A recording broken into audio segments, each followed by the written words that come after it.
Today, I'll show you how to fix the Vanguard Van57 error in League of Legends. Let's get started. First, go to the search bar and open the control panel.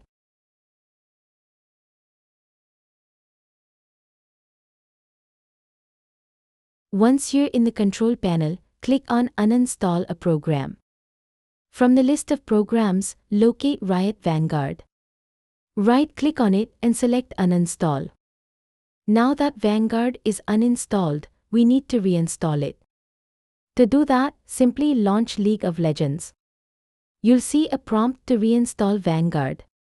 Click Update to proceed. Once Vanguard is reinstalled, restart your computer. After rebooting, try launching League of Legends to see if the issue is resolved.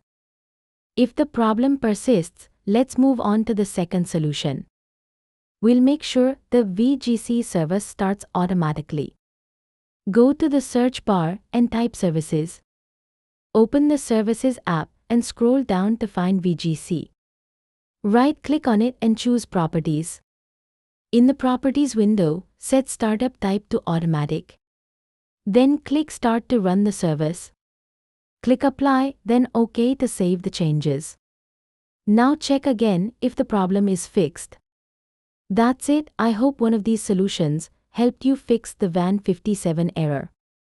If it worked, please like the video and subscribe for more tech fixes. Take care and see you in the next one.